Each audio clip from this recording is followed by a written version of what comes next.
సమూయేలు మొదటి గ్రంథము 22వ అధ్యాయము.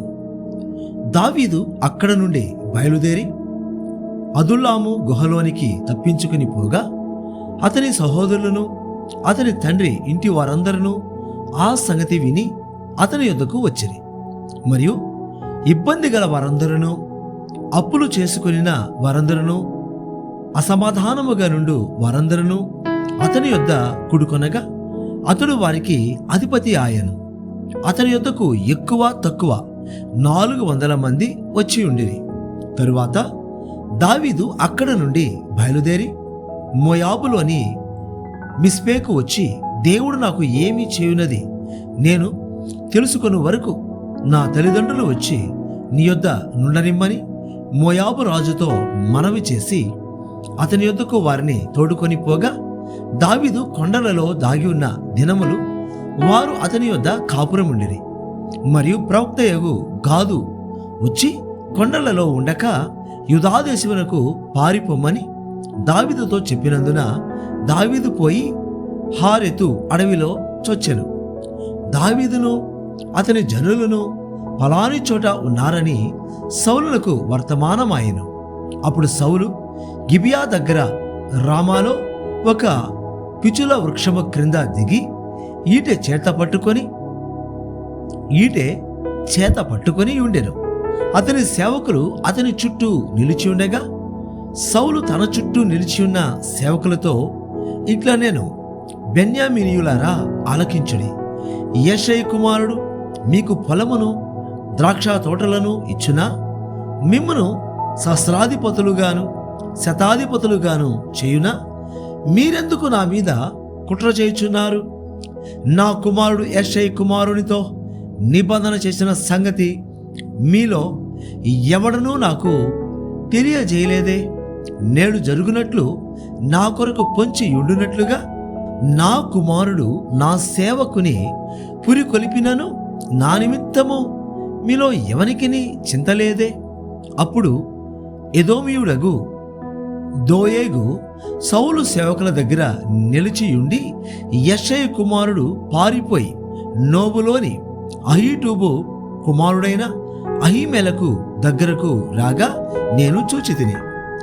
అహీమెలకు అతని పక్షముగా యెహోవా యొద్ద విచారణ చేసి ఆహారమును ఫిలిష్తీయుడైన గొల్యాతు ఖడ్గమును అతనికిచ్చెనని చెప్పగా, రాజు యాజకుడును అహీటూబు కుమారుడునగు అహీమెలెకును నోబులోనున్న అతని తండ్రి ఇంటివారైన యాజకులనందరినీ పిలువనంపించెను. వారు రాజు నొద్దకు రాగా సౌలు అహీటూబు కుమారుడా ఆలకించుమనగా అతడు చిత్తము నా ఏలినవాడా అనెను. సౌలు, నీవు యెషయి కుమారునికి ఆహారమును ఖడ్గమును ఇచ్చి అతని పక్షమున దేవుని యొద్ద విచారణ చేసి అతడు నా మీదికి లేచి నేడు జరుగుచున్నట్టు పొంచి ఉండుటకై అతడును నీవును జత కూడితిరేమని ఎడుగగా, అహీమెలకు రాజునకు అల్లుడై నమ్మకస్తుడై ఆలోచనకర్త అయి నీ నగరిలో ఘనత వహించిన దావీదు వంటి వాడు నీ సేవకులందరిలో ఎవడున్నాడు? అతని పక్షముగా నేను దేవుని యొద్ద విచారణ చేయుట నేడే ఆరంభించి తినా, అది నాకు దూరమగునుగాక. రాజు తమ దాసుడనైనా నా మీదను నా తండ్రి ఇంటి వారందరి మీదను ఈ నేరము మోపకుండును గాక.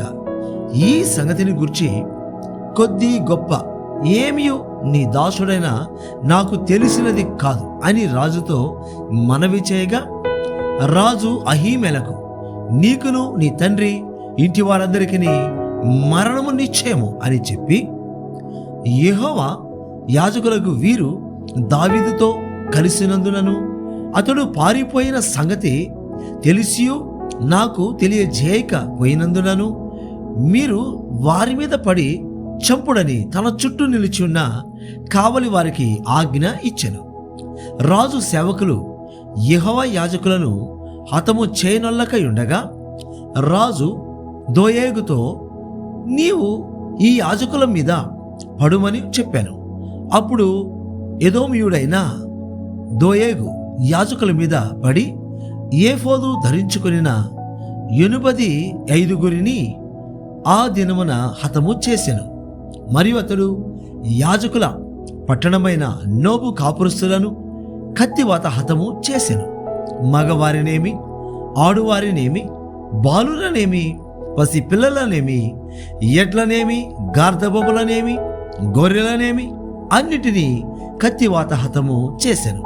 అయితే అహీటుబు కుమారుడైన అహీమెలకు కుమారులలో అబ్యాతారు అను నొకడు తప్పించుకొని పారిపోయి దావీదు నొద్దకు వచ్చి సౌలు యెహోవా యాజకులను చంపించిన సంగతి దావీదునకు తెలియజేయగా, దావీదు ఆ దినమున ఎదోమీయుడైన దోయేగు అక్కడనున్నందున వాడు సౌలుకు నిశ్చయముగా సంగతి తెలుపునని నేను అనుకొంటిని. నీ తండ్రి ఇంటి వారందరికీ మరణము రప్పించుటకు నేను కారకుడనైతిని గదా. నీవు భయపడక నా యొద్ద ఉండుము, నా యొద్ద నీవు భద్రముగా ఉండు. నా ప్రాణము తీయచూచువాడును నీ ప్రాణము తీయచూచువాడును ఒకడే అని అబ్యాతారుతో చెప్పెను. సమూయేలు మొదటి గ్రంథము 23వ అధ్యాయము. తరువాత ఫిలిస్తీయులు కెయీలా మీద యుద్ధము చేసి కళ్ళముల మీది ధాన్యమును దోచుకొనుచున్నారని దావీదునకు వినబడెను. అంతటా దావీదు, నేను వెళ్ళి ఈ ఫిలిస్తీయులను హతము చేయుదునా అని యెహోవా యొద్ద విచారణ చేయగా, యెహోవా, నీవు వెళ్ళి ఫిలిస్తీయులను హతము చేసి కెయీలాను రక్షించమని దావీదునకు సెలవిచ్చాను. దావీదుతో కూడియున్న జనులు, మేము ఇచ్చట యూదా దేశంలో ఉండినను మాకు భయముగానున్నది. ఫిలిస్తీయుల సైన్యములకెదురుగా కెయీలాకు మేము వచ్చిన ఎడల మరింత భయము కలుగును గదా అని దావీదుతో అనగా, దావీదు మరలా యెహోవా యొద్ద విచారణ చేశాను. నీవు లేచి కెయీలాకు వెళ్ళుము, ఫిలిస్తీయులను నీ చేతికి అప్పగించుదునని యెహోవా సెలవేయగా, దావీదును అతని జనులను కెయీలాకు వచ్చి ఫిలిస్తీయులతో యుద్ధము చేసి వారిని లెస్సగా హతము చేసి వారి పశువులను దోచుకొని వచ్చిరి. ఇలాగున దావీదు కెయీలా కాపురస్తులను రక్షించెను. అహీమెలకు కుమారుడైన అబ్యాతారు ఏఫోదు చేత పట్టుకొని పారిపోయి కెయీలాలోనున్న దావీదు నద్దకు వచ్చెను.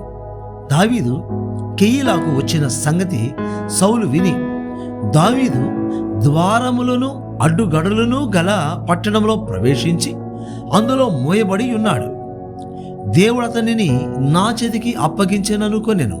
కాబట్టి సౌలు కెయీలాకు పోయి దావీదును అతని జనులను ముట్టడింపవలెనని జనులందరినీ యుద్ధమునకు పిలువనంపించెను.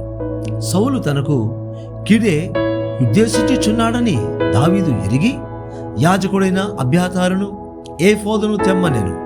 అప్పుడు దావీదు, ఇశ్రాయేలుల దేవా యెహోవా, సౌలు కెయీలాకు వచ్చి నన్ను బట్టి పట్టణమును పాడు చేయనుద్దేశించుచున్నాడని నీ దాసుడనైన నాకు రూఢిగా తెలియబడి ఉన్నది.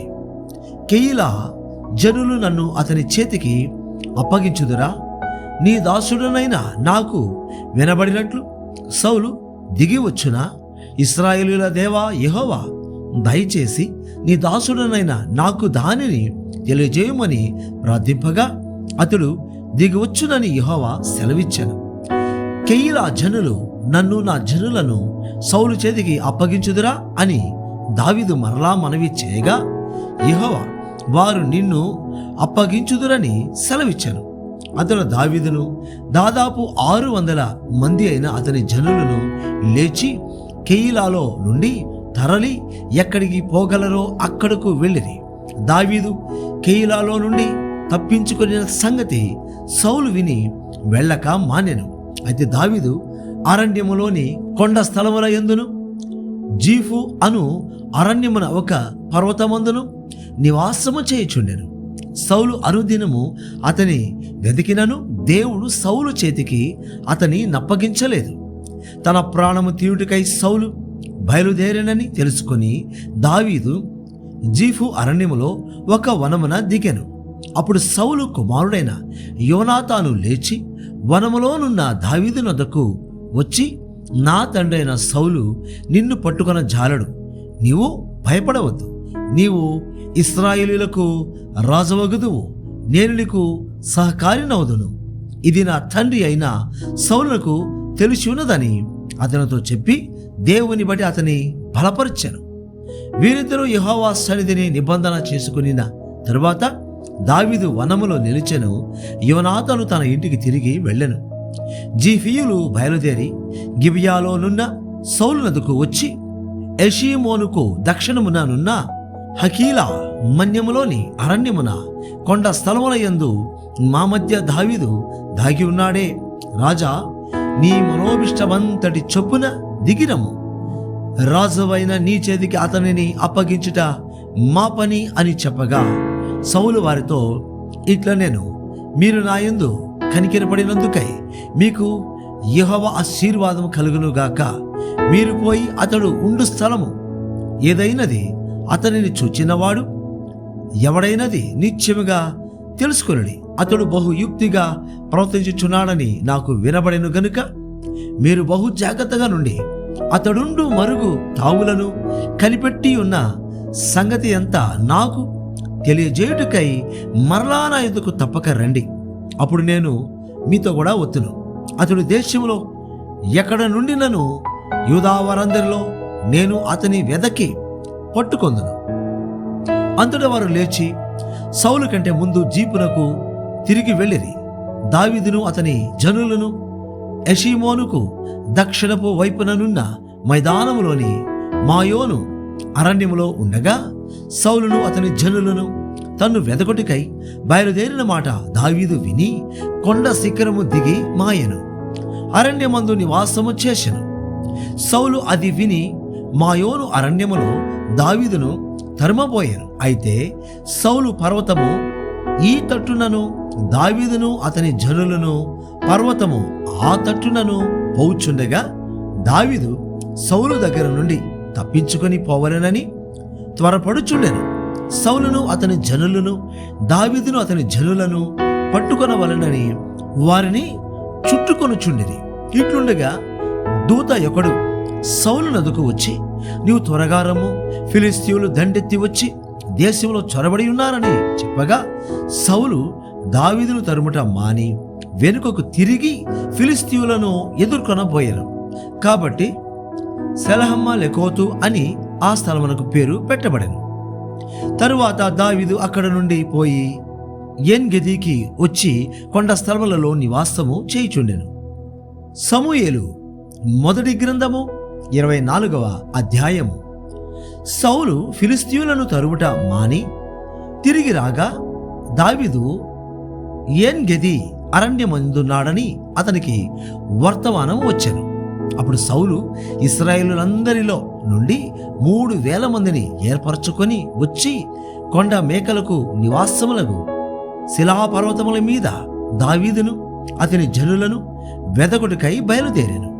మార్గంలోనున్న గొర్రె దొడ్లకు అతడు రాగా అక్కడ గుహ ఒకటి కనబడెను. అందులో సౌలు శంఖానివర్తికి పోగా దావీదును అతని జనులను ఆ గుహ లోపలి భాగములలో ఉండిరి గనుక దావీదు జనులు అది గోని దృష్టికి ఏది మంచిదో అది నీవు అతనికి చేయునట్లు నీ శత్రువుని నీ చేతికి అప్పగింతునని యెహోవానితో చెప్పిన దినము వచ్చినని అతనితో అనగా దావీదు లేచి వచ్చి సౌలునకు తెలియకుండా అతని పై వస్త్రపు చెంగును కోసెను.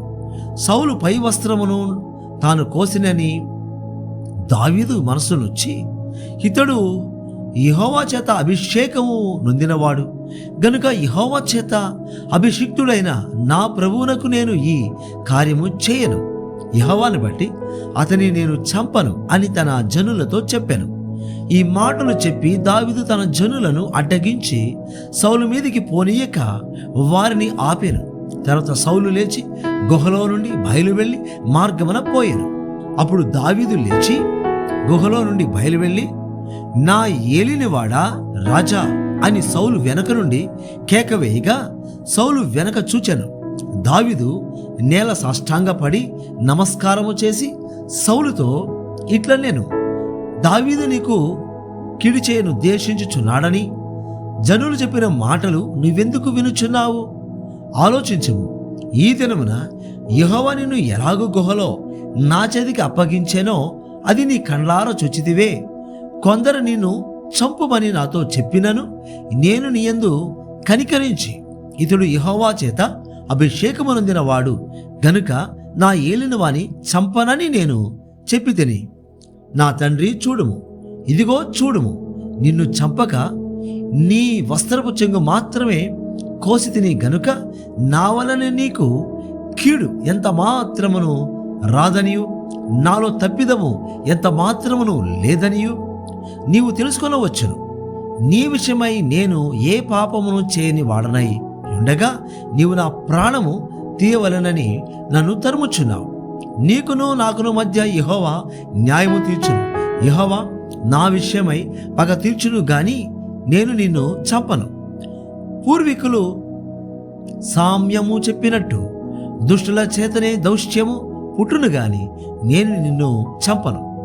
ఇశ్రాయేలుల రాజు ఎవని పట్టుకొన బయలుదేరి వచ్చి ఉన్నాడు?